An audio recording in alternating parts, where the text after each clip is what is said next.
I quite literally quit the sport that I had done for 10 years. And then I dropped out of college because we attach so much of our worth and our value to the things that we've been conditioned to believe determine that worth and that value.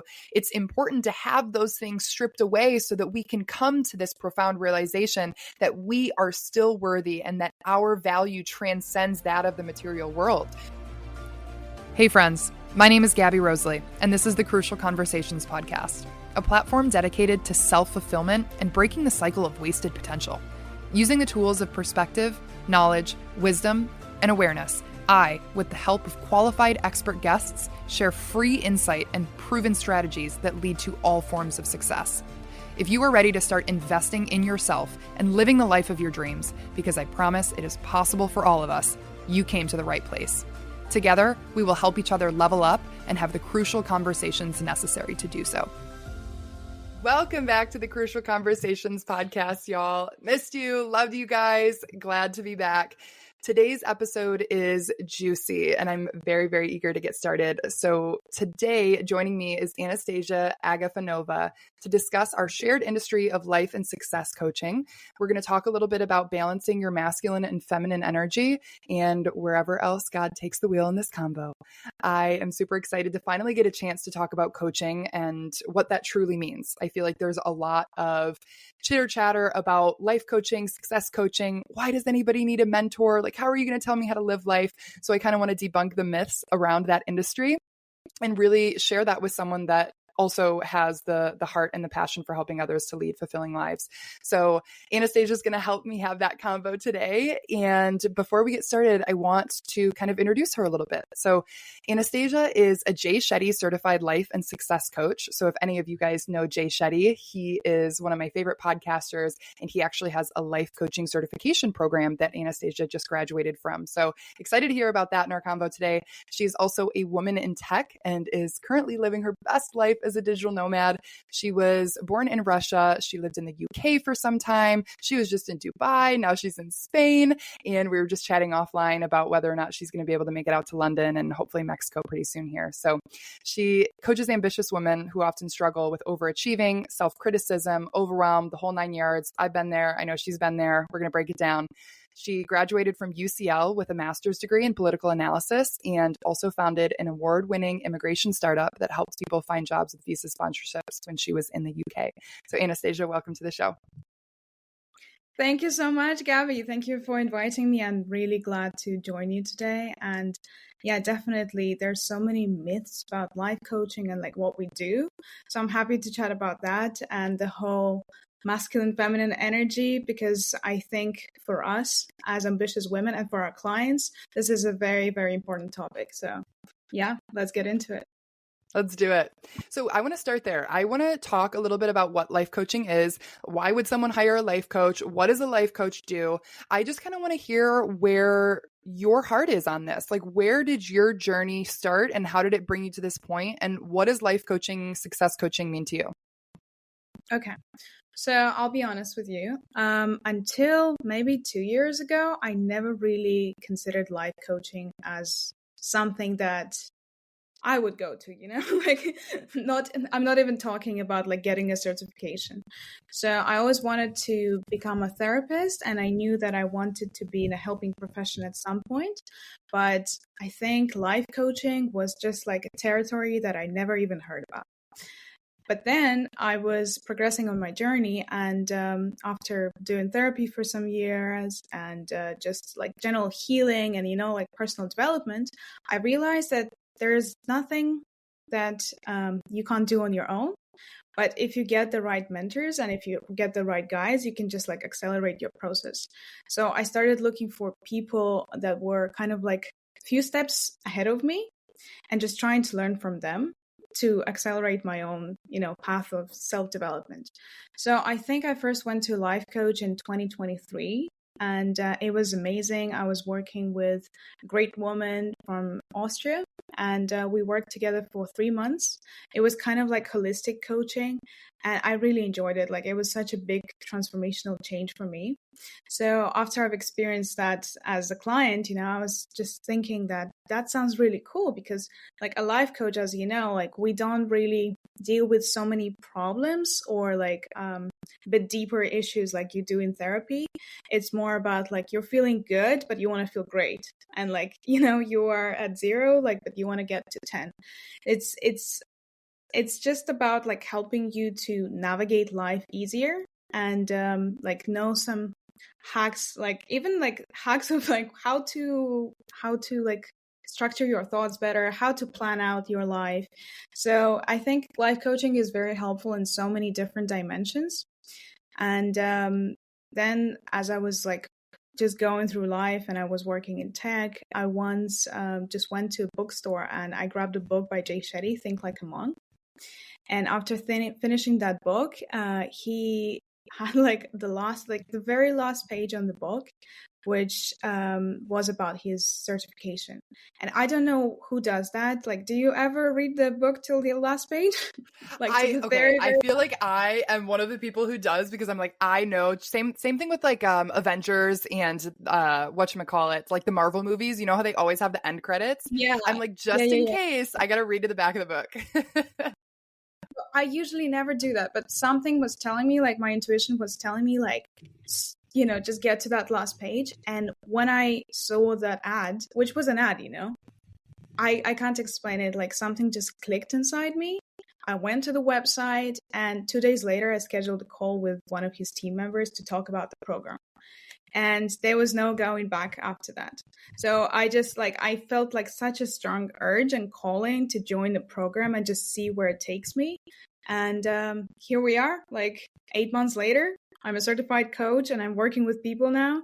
So yeah, like it's been a journey from a person who didn't know about coaching to being coached by another person and getting certified and helping other people. Yeah. So, yeah. I think that's so beautiful. And with the whole idea of seeking out mentors that are doing things that you want to do, that have experiences that you want to eventually experience, I think that it's so important as a part of this process to learn from one another. And my position on coaching is essentially that I am going to be here to support you and to help you navigate through challenges, through setting goals, through communication, through your mindset, through your confidence, in a way that I feel like I can share my story and my experiences so that you don't have to go through all of the trials and tribulations and reinventing the wheel, because at the end of the day, it's unnecessary. For some people, they have to blaze their path. They have to get to that point where it's like, all right, I am down in the dumps and I've got to make my way out all by myself. Some people, that's important. And I think that as a coach, my goal is really just to provide a support system, a different perspective, and help to build on the qualities that the clients I work with already have. Because essentially what coaching to me is it's an enhancement process, right? Like we are getting down to the nitty-gritty of what you're already bringing to the table. And then what we're doing is we're creating a space and we are generating focus and energy on certain areas of your life, certain qualities that you have, certain dreams, the vision, and we're going to help to bring those things to life. And I think that because we all have different strengths and we all have different qualities that make us great human beings, it's beautiful that we can draw on each other to help create this hemisphere of fulfillment and success and wealth and abundance and all of the things that we know are the nature of this universe, the nature of who we are. And we can balance that out with mentors that we seek out and that by intuition we feel called to work with. And I think that's also a big part of coaching as well, is like learning how to connect to your heart and following your intuition. So I think that is really cool that you had that experience and you followed your heart, because I know that's a hard thing. Like, I'm working with a holistic life coach. This is my first true coach that's all about passion, purpose, and like development in my spiritual life, in my professional life, and emotionally, everything. I've worked with strength coaches in the past, but she has really helped me to connect with my heart. And I think that's a really big part of the process. Absolutely, Gabby. Yeah. And there are so many types of coaches as well that like you can really find the person that connects with you the most. Like whose message resonates with you the most. Like, as I was getting the certification, I had so many different peers on my program, and we all kind of went different ways. Like you said, somebody wants to be like a career coach, strength coach, like life coach, holistic coach. And it's beautiful because even if you have the same niche, like everyone adds their unique personality into this. And for me, coaching is pretty much like, in some way, like a Sherpa. Like, you know how you want to like climb the mountain, and of course you can do it by yourself, but you probably gonna like get lost on your way, you know, like you won't have like all the necessary tools. And when you take someone with you, like someone with experience who knows the route, who has walked that path like many times, and who can just guide you, like it's just gonna make the journey much more enjoyable and simple, you know. Because I think one myth about coaching is that like if you hire a coach, then a coach is gonna tell you exactly what to do.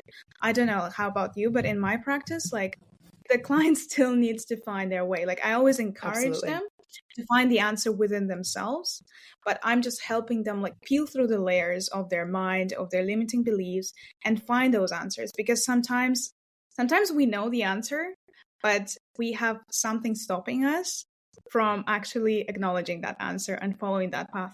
Like you said, like taking the path that your heart is calling, it's quite difficult sometimes, you know, like it takes some like courage and bravery to do that.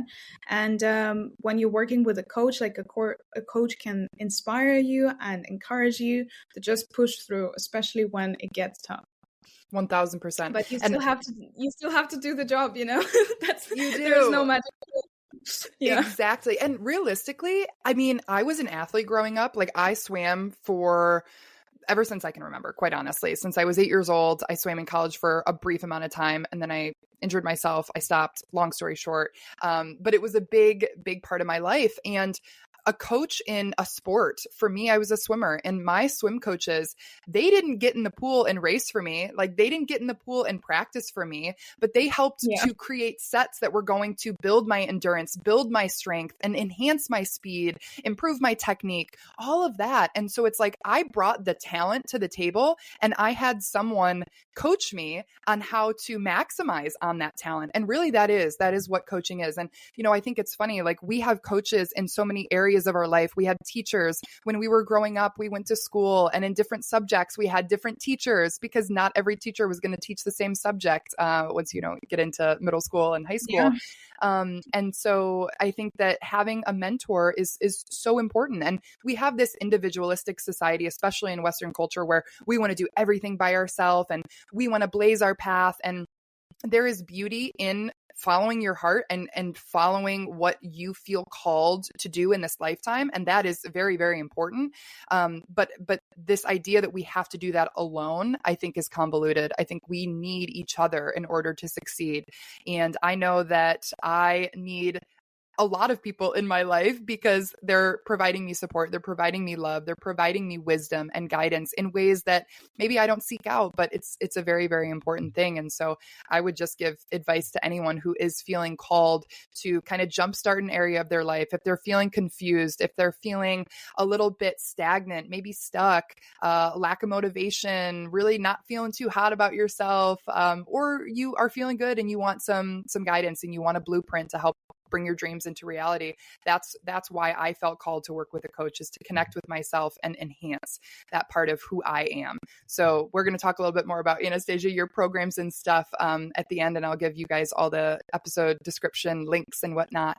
But yeah, I want to talk about some of the people that you work with. Like, tell me about your coaching programs and who you feel most called to serve.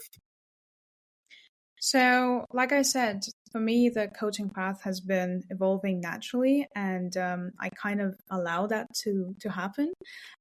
Even on our coaching program, like when I was getting certified, my mentors were telling me, like, don't be so strict on your niche because it will evolve over time, just like you evolve. So it's completely natural.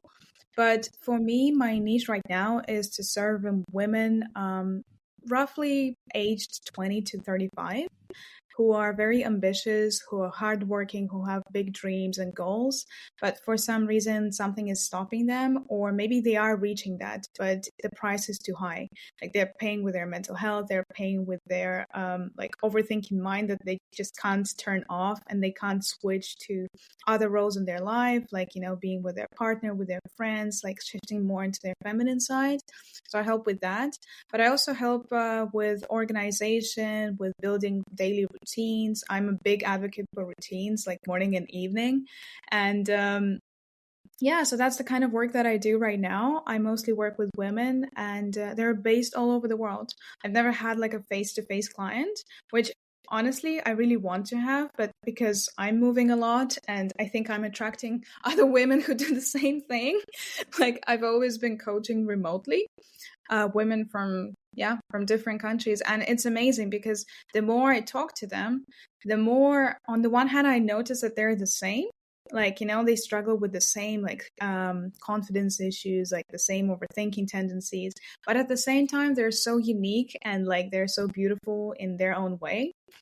So yeah, that's my niche for the time being. Very cool. And yes, the niche is going to evolve because, like you said, we evolve. And I think that's the beautiful part. I know that I struggled when I first started coaching, figuring out like, who is my niche? Who am I most called to serve? And this was something that I worked through with my coach. And she really helped me to understand that, like, all of my achievements and my accomplishments, yes, they are great and they help me to help other people. But the things that I have been through, my struggles and my challenges, and the things that have caused me to like question who I am are the things that have prepared me to help solidify people's resonance and anchorage in who they are, you know? So it's like my struggles, my trials, my tribulations are what have prepared me to help others through that. And so I think that you coaching ambitious women and, you know, working through the mental health or the overwhelm or the overthinking, I'm sure that's something that you can resonate with. And so it qualifies you to help the women that you work with through those things. And I think that that's the beautiful thing, right? Like we get to share in that wisdom and that knowledge through shared experience. Yeah, for sure. I mean, you know, the expression, it's like, do it for the plot. Like sometimes when I'm going through like difficult moments in my life, I'm trying to get the perspective of like, okay, but at least I'm getting this life experience, and then in the future I would be able to help someone go through the same experience.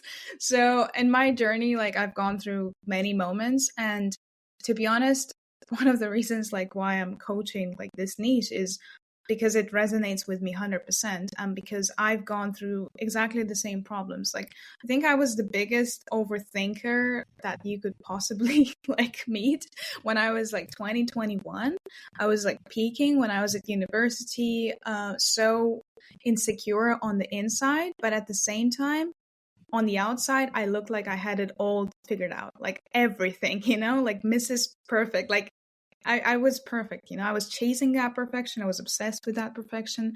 And that perfection was haunting me, like to the point where I know, like I was comparing myself to like other students at my university, and they were just going to sleep and they didn't care much, like how their paper is going to turn out. And I was just like writing and rewriting paragraphs, you know, just like caring about every single word that I put and thinking that my life depends on it.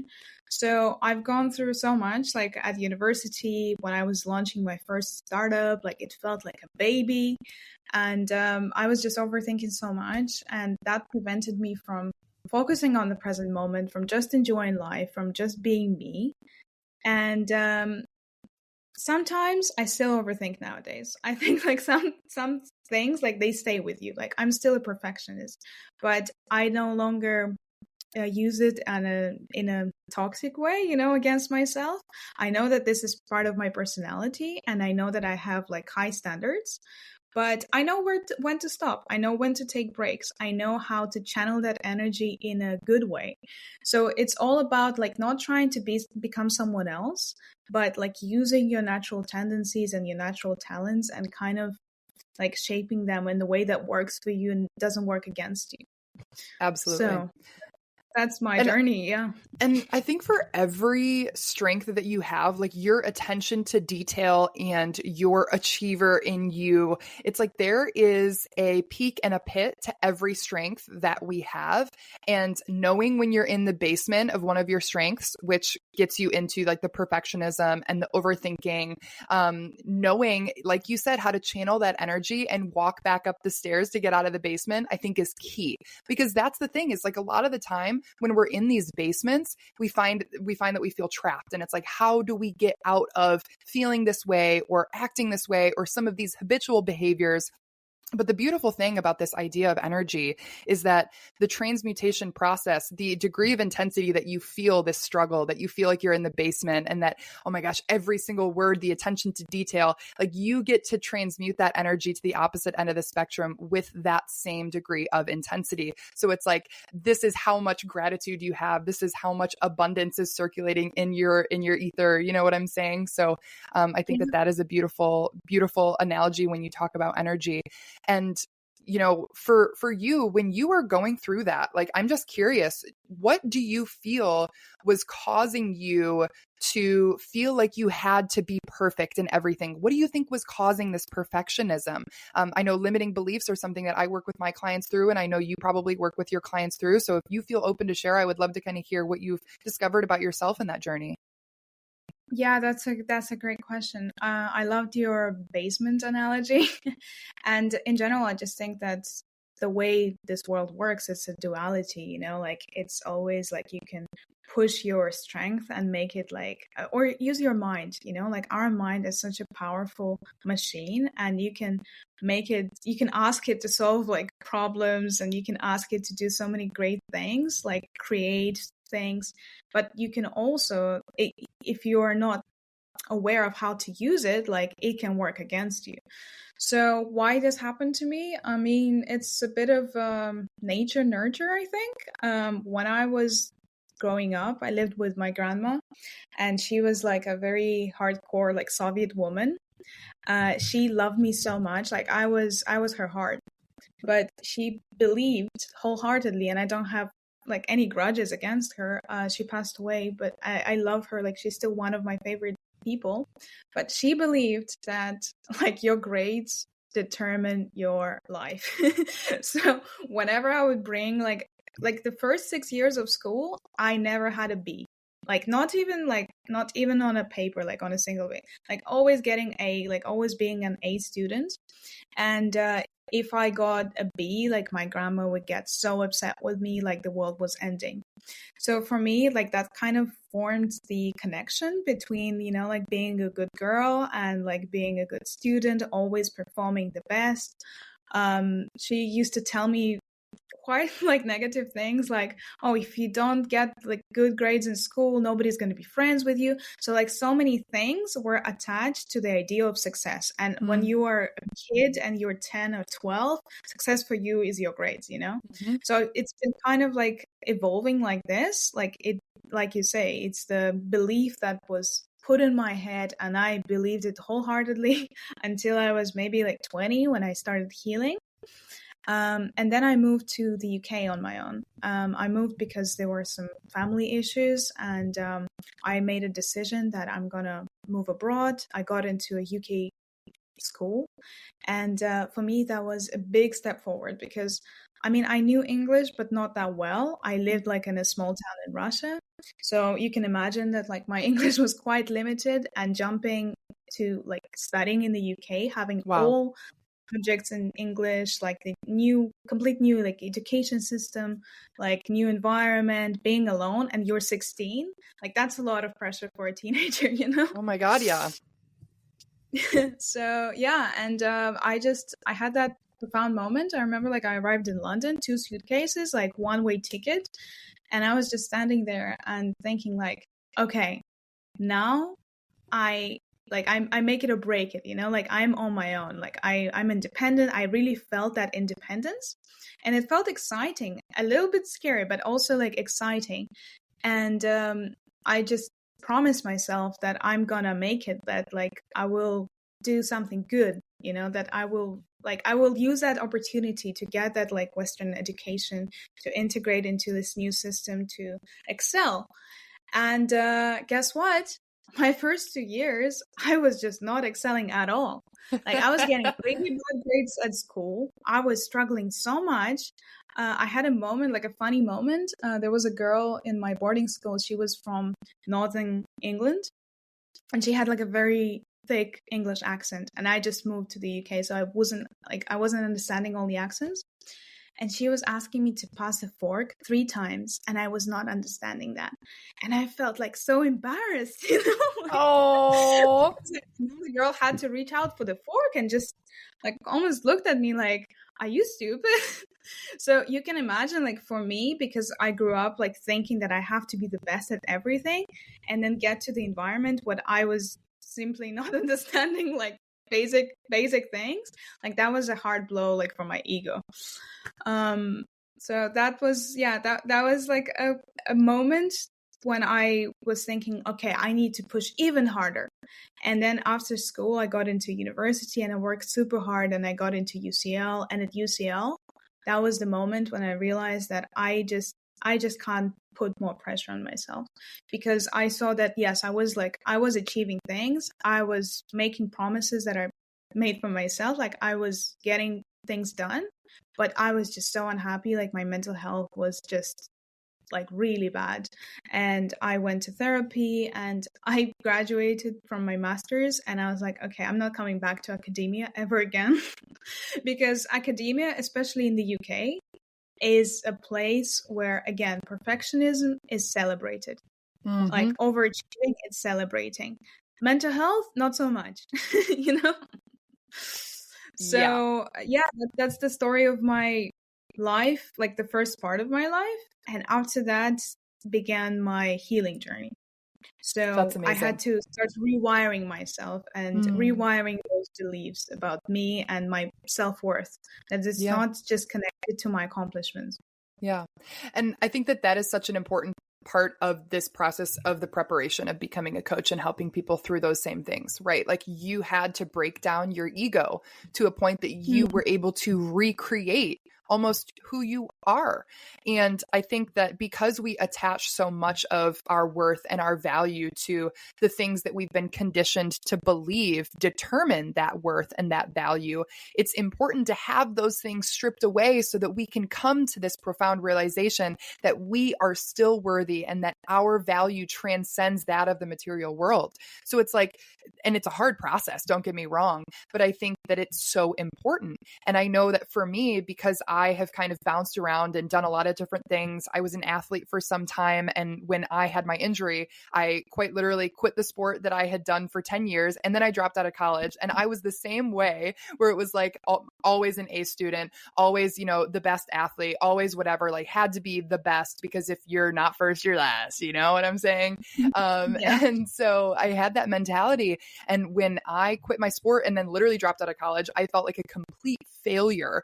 And I was like, oh my God, I'm moving back in with my parents after I had left Michigan to go to California. I stopped the sport that I had gone to commit, and I told everyone that I was going, and I was like, oh my God, everybody's going to see me and they're going to think I'm a failure. Like this is the end of the absolute world, and the thing is that I had to realize that my family still loved me. My friends still loved me. I was still the person that I was. I was still funny. I was still athletic. I was still kind. I was still successful. I was still, creative, all of those things without the identity labels, without our attachments to the material world or to, these identity labels.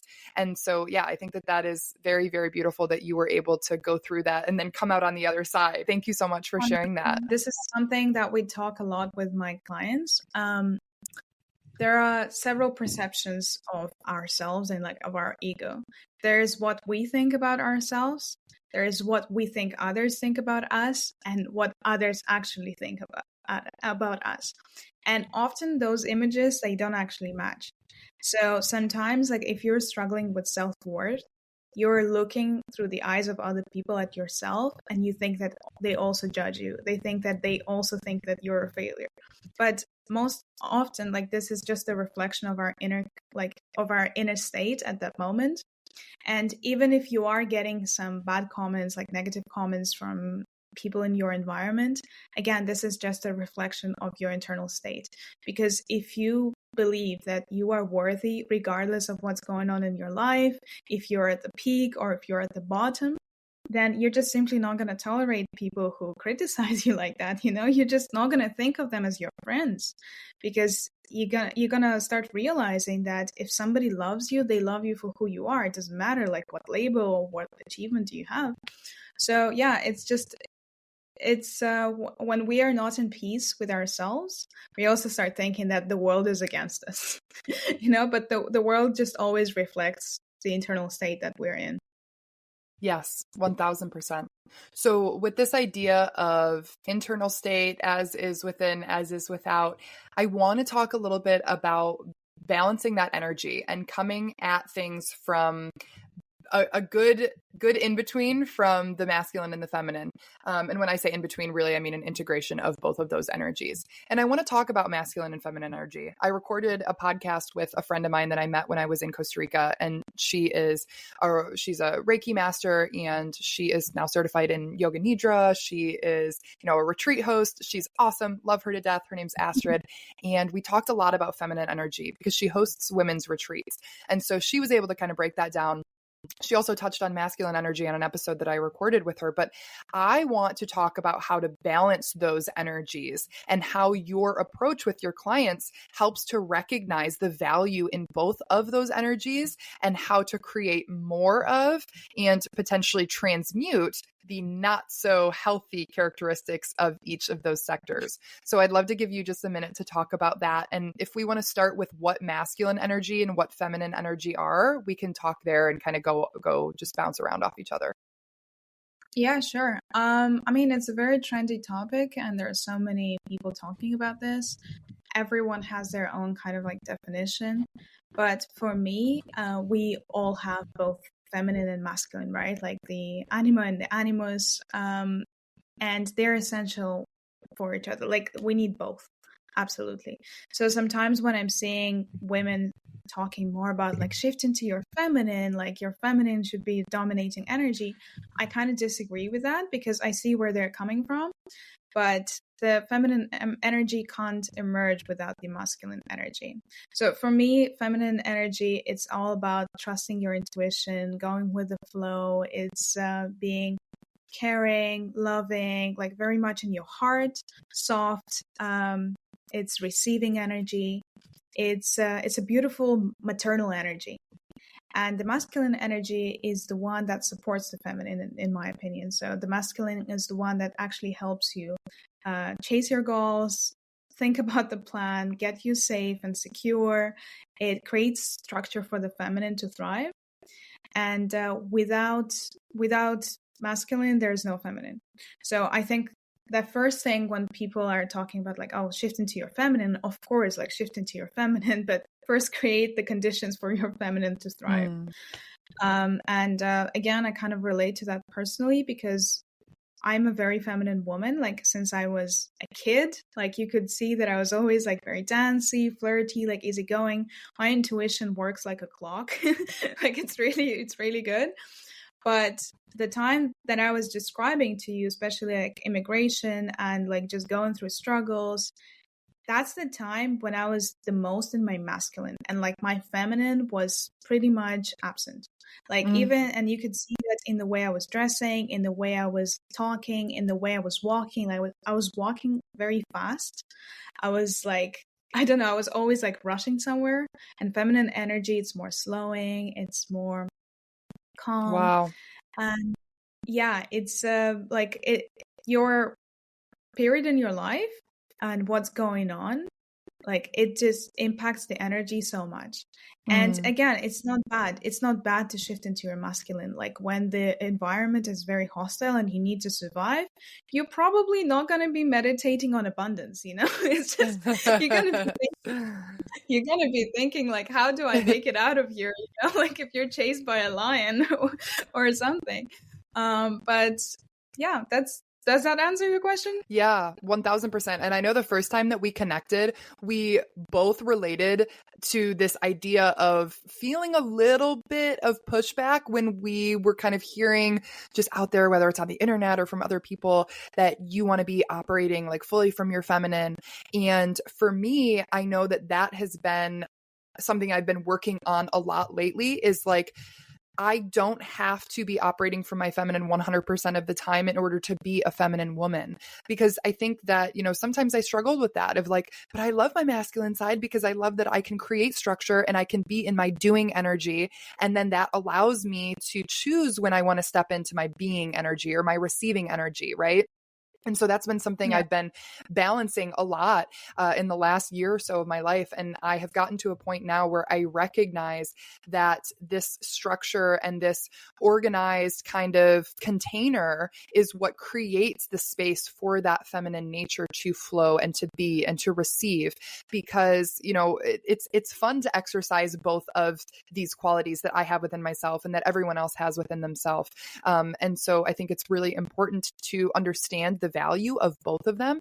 And, there were a couple of things that I had listed that I wanted to talk about in order to help others realize how to cultivate more feminine energy or being energy. And then also ways to cultivate more doing energy or more masculine energy. And so obviously when we think about the feminine energy being receiving, connected to your intuition, it's kind of like your maternal, your heart. It's fluid. Like it just allows things to happen. It doesn't have an agenda. And it understands that like, this is the nature of the universe, is abundance, is flow. And so in order to cultivate more of that energy, yes, you can do your meditations, you can connect to your body, you can connect to your spirit, you can dance, like get that energy moving, get into your body, do yoga, go swimming, just that movement that helps that cultivation of energy and that flow, I think is really important. And honestly, like chilling out, you can Yeah. take a bath, you can lay down, you can go hammock, pop your feet up and drink some tea, just relax, getting into nature. The nature that I am surrounded by right now is like so grounding for me. And I think it's because the vibration that nature radiates is very, very chill. It's just like, okay, the trees are treeing and they're not worried about what they are going to make this year in terms of profit. Like they're chilling. So nature is Yep. very grounding. Connecting with friends in genuine conversation, creating, I think creative energy is really, really powerful because it's connected to our spirit directly. It's, in our sacral chakra as well. It's like sensual, sexual energy is also creative energy. And men have it too. So it's like that creativity though, it does help you get into the flow. It's the flow state. And then losing the agenda and the to-do list every now and then, I think is important to get into the flow in your feminine energy. And then for masculine energy, and actually, I'm going to pause there. Do you have anything to add for feminine energy? Any things that you might recommend to yourself or your clients to get more into their feminine? I love everything that you mentioned. And for me, I'm a big advocate for nature as well. Like I've always appreciated it. And I would choose a walk in a park like any time over like a fancy restaurant, like it's just for me, like I love trees. I love like water, all the like natural elements, fire. One thing, like one of the techniques to tap into your feminine energy is breath work as well, because I discovered breath work like as an exercise, like with all different practices around 3 years ago. And the first time when I had the full breathwork ceremony for 1 hour, I was mind blown because I shifted into a different dimension. And I was like, I never knew that so much power is accessible to me. All I have to know is just to breathe, like, and if you think about it, whenever we're stressed, that's the first thing that we stop doing. I mean, we don't stop doing because otherwise we would die, but like we hold our breath or we start breathing very rapidly. So the first thing that you can do if you want to shift into a more feminine energy is to just take a few deep breaths and just count. Like, you can do like the 4 counts to like inhale, then hold your breath to 4 counts, exhale, hold it for 4 counts, and repeat it like 3-4 times. And that would already help you relax more. Absolutely. So yeah, I think breath work is super, super powerful. I love that. Sometimes I know for me, I have to remind myself to just slow down. Like I tend to talk really fast, especially when I record podcasts, just because I have so much energy and I'm like, oh my God, I want to like talk about this and I want to talk about this. But then sometimes I'm like, okay, let's relax. Like let's feel into it. Let's get into the moment. Let's flow. And I find that a lot, like it's so funny. The more that I become aware of it, the more that I get to choose. Right. Because you can't choose if you don't know what your options are. And so, when I'm aware of my tendencies and certain traits that are surfacing, I get to choose whether or not I want to enhance them or whether or not I want to like balance them, right? Or bring something else into the equation. So I think that's really important. And the masculine energy, that doing, that's kind of what I feel like I'm in when I'm creating, the space to have a conversation. It's like I need to hold this structure, so I kind of operate, and it's just funny to watch myself oscillate, right? But ways to cultivate more of this doing energy, more of the masculine energy. To-do lists, making sure you're making conscious to-do lists. So it's like you're providing that structure for your day. You are creating goals for your future, because when you have the goal, it's kind of like the racetrack that you can race your race car on. That's an analogy that I use with my clients because I think it helps me to just kind of picture that. It's like you can't take your race car on some like back road in Western Michigan. So you're creating that racetrack by setting goals. And then networking with other people in your field. I think that's really important. You learn from other people like we were talking about, and you're seeking out those connections that are going to be beneficial for you personally and professionally. And then mentorship and accountability, I think, are big to help step into that doing energy. Focusing on confidence and assertiveness. So sticking true to your values and your priorities, I think, is really big, like knowing who you are and then asserting your values from a respectful place, but really staying true to that is super, super big for me. And tapping into your inner warrior, like take a boxing class, go to the gym, like tap into your inner primate, I think is like super huge. I love moving my body. I love going to the gym. I love throwing around weights. Like when I get to do a kickboxing workout or when I get to do jujitsu, I'm feeling good and it's fun, and then giving without expectation of receiving. Love that. And providing support for others, I think, is a really beautiful way to step into the masculine, because you're not expecting anything in return. You're giving unconditionally. And you feel good about yourself when you do that. And it's a beautiful thing to be able to provide. Yeah, for sure. Do you have... I love masculine energy. I'll be honest. Like I love my feminine, and I think naturally I'm more connected to it because of my gender as well. But I love being in the masculine energy because it just feels like go, go, go. And it's amazing. And, I was just thinking when you were talking, sometimes music can be the connector. Sometimes music can shift you from feminine to masculine, because there are certain songs that just have like so much power. I'm a very, how do you call that? Not visual audio person. I don't know.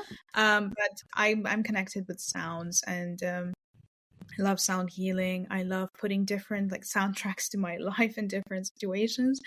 And sometimes, like when you just need that extra push, I don't know, play music from Rocky or something and just get it done. Yes. Yes, I love that. Yeah, the music is huge. Well, because it's like, it's different frequencies, it's different speeds, it's, different moods. Yeah. So I love that. Okay. So one of the last questions that I want to ask you is, if you have advice for someone out there feeling like they could benefit from some guidance for themselves, what would be some next steps that you might kind of give out to a person who is seeking that guidance? Are we talking about guidance in general? Like just any guidance life in general. Like, so basically what I mean by that is, if this episode is resonating with someone and they're like, wow, it would be really nice to have some guidance, maybe in my, I don't know, in my career or in my emotions or in my relationship. Like, it doesn't even necessarily have to be in your niche, but I would just like to hear from your point of view as a coach, what advice you would give to someone feeling like they could benefit from some guidance in any area of their life right now. Okay. Well, I have several things that come to my mind right now, and I'm trying to channel. One of the most important lessons in my life that I often talk to with my clients is control what you can control and then let go of the rest. So if something is outside of your control, then it should be out of your mind, because like don't try to, like, you're just simply wasting your vital energy on just worrying about things like, I don't know, the weather or politics or someone else acting not the way that you like, or some external circumstances that are not going your way. And for me, it was a hard lesson to learn because as kind of like an anxious person, I'm very prone to like controlling, and like that gives you an illusion of safety. But more and more in life, I learned to just accept things as they are. And I told you before we started the conversation that right now I'm waiting for my visa, and I already rescheduled my flight tickets once. And I'm open to the idea that I might not get the visa, And do I want to go to London? Absolutely. Like that city means so much to me, and I want to see my colleagues, and I want to go on a business trip. But if that doesn't work out, like it's fine as well, like I just trust the divine timing and how things are unraveling. I know that I did everything on my end. I collected like all the documents, I went to the embassy, like I submitted my prints. So like what can happen from me worrying about this? Like nothing, like nothing good can happen from me just obsessing over the situation. So do whatever you can, like in your best abilities in that moment in time, and then just let it go. Let it go, let go of the outcome, and just receive what you have to receive. So I think that's the biggest like life advice that I can give. And the second thing is just always trust that things are going your way, even if it looks like they're not. They are, because life is just such an interesting game, in my opinion, and we probably only gonna figure out the whole plot like when we are gonna be very old, like only then it's gonna all make sense. But even right now, I'm 27. I start thinking and gaining new perspective on events that happened to me in the past. Like even leaving Russia, like if it wasn't for my family breakup, like my parents divorcing and like going through some like drama moments at home, I would never ever leave my hometown. I would still be living in Russia. Like I wouldn't do anything of what I'm doing right now. I wouldn't be traveling the world. I wouldn't be doing coaching. I wouldn't be working IT. Like I would be a completely different person. And at that time, like when I was 16 years old and like I felt that my whole life is just collapsing in front of me, and I just took that safe boat and like sailed away, like of course, like that was so difficult to get like a positive perspective, right? Because I was in the midst of it all, the chaos. But right now, I'm so grateful, and I managed to reconnect with my parents, and I love them, and I just know that everything happened right, So just if you're going through like a tough period right now, just have some faith that it's all going to work out in your favor, and eventually you will see why you needed that life lesson, or why you needed some things to collapse, to break down, because you can never have a new chapter in your life until you leave the old one behind. So yeah, these are the life lessons from me. Yes. And that's so important to recognize that this is a novel. Like, do it for the plot. Okay, well, you can't be the main character if you don't go through anything, if there isn't any growth, if there isn't any drama. Like, you have to write the story. And if you want to be the main character, you're going to have to go through the character development.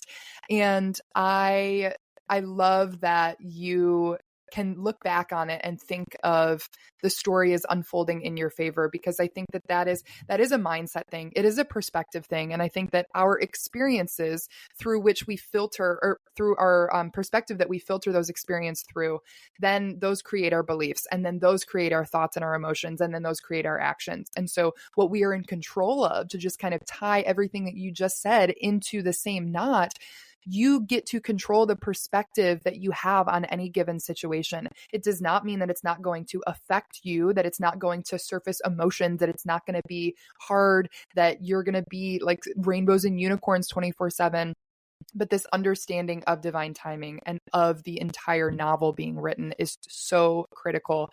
And like I said, that might not be your initial gut reaction. Like you might have to cry it out for a week before you can come to that standpoint. And that's okay. We're not in a rush, but beautiful that you've been able to look at it in that sense. And the only thing that I would add to that is that other people are there to help. So like, you do not have to do this alone. And I think that is the power of having a mentor, having people that you trust. Maybe it's not someone that you pay. Maybe it's like a genuine conversation with someone that you look up to and they can give you advice that you can integrate into your life. Beautiful. Like, share your story with other people, because the more that you are open, the more that you are able to receive. And I think that that is very important. We want to feel like we are perfect on the outside, like we can do everything by ourselves and like we're all happy go lucky and, oh, this doesn't affect me. But like, let's be real, it does. And that's okay. And it's important and it's integral. And when we open up and we share that and we are honest and we are transparent, we're then able to see others in a much brighter and clearer light. And they are also able to see us, help us, build us up, support us. And then we can do that for one another. So I love that so very much. Yeah, I love that. For me as a Russian, like, vulnerability is something that I really had to learn, because like, I'm not sure if you're familiar with Russian culture, but like, I mean, there are lots of memes online about this, and some of them are true, that like, we don't even smile at strangers and we can't show weakness. Like, we just cannot show weakness. So it was something that I had to, go through, like, be in isolation with my feelings, and just like, I'm really good at pretending that everything is fine and having a poker face. But with time, I was just learning that, the more you open up, the more you seek for help, the more you can receive it. Because deep down, I was still hoping that somebody would like ask me how I am, or like understand what's going on inside me. But unless we open up and we reach out to someone, unfortunately, nobody can help us, because not everyone understands and can read your mind. So vulnerability is such a beautiful thing. And to me, it's the real power, and that's the real strength. When I see that people can connect with their feelings, so they can own what's going on inside them and talk about it to others, like, that's just so beautiful, especially with men, because men, again, like, for centuries have been told that they can't express their feelings and that they can't be vulnerable. And I had to learn to accept men's feelings, because at first I was like, oh my God, what do I do with this? Like, but now I really get to respect that. And I hope this trend continues to being more honest and vulnerable, especially online, because everyone is tired of like perfect lives and perfect smiles. 1000%. And I think that it will. I think that we are absolutely moving in the right direction. I think that there's been a lot of shifts lately, and I really do believe in the coming back to who we truly are. And that requires radical authenticity, which means knowing yourself and expressing who you are and your feelings and your emotions, and doing that from a conscious point of awareness. So yes, I believe that. And I am so happy that we got a chance to connect, and I really enjoyed our conversation today. Before we wrap up, I do want to give you an opportunity to just kind of plug some of your information, which of course I will link all in the episode description. But if you have any special shout outs or messages that you want to share that's on your heart right now, please go ahead. Thank you so much, Gabby. I enjoyed the conversation, and I think we could go on for hours and hours, but we are limited with the time. In terms of finding me, you can find me on Instagram, and I recently launched a YouTube channel. So if you want to hear more about my life stories and perspectives, that's where I talk the most, and that's where I'm like the most vulnerable, on my YouTube. I'm also going to leave a link to my website, which is under construction. So if you would like to book like a coaching session with me, it's better to reach out just in DMs, and I will reply to you. And I recently just actually finished doing it last night. I created like a free guide which explains to you how to build daily rituals that support you. So this guide is specific for women, like ambitious women. And the beauty of it is I'm not telling you again what to do, because I honestly believe that everything has to be customized, because everyone is such a unique person, like with unique traits and circumstances and interests. And even with myself, like I'm constantly evolving. So sometimes I have to tweak my routine. So basically, I'm just explaining like how to build that routine, what to include in that routine. And it's a free resource. So I'm going to be happy to share that with the listeners. Beautiful. I will put all of that information in the episode description. Thank you so much, Anastasia, and we will talk soon. And thank you everyone for listening to this episode. Hey y'all, before you head out, I just want to say thank you. Thank you for listening to this episode, and most importantly, thank you for making the conscious decision to invest in yourself and expand your mind. By doing so, you are helping to elevate us all to live better lives. By showing up and emulating the things that you learned in today's crucial conversation, you are inspiring those around you. If you want to continue this domino effect, share this episode with someone that you want to help to unlock their maximum potential. And connect with me on Instagram at Gabby Rosalie Co. to share your valuable feedback and offer recommendations for what you'd like to hear in future episodes. I love you all. Keep shining your unique lights, and I will see you next time on the Crucial Conversations podcast.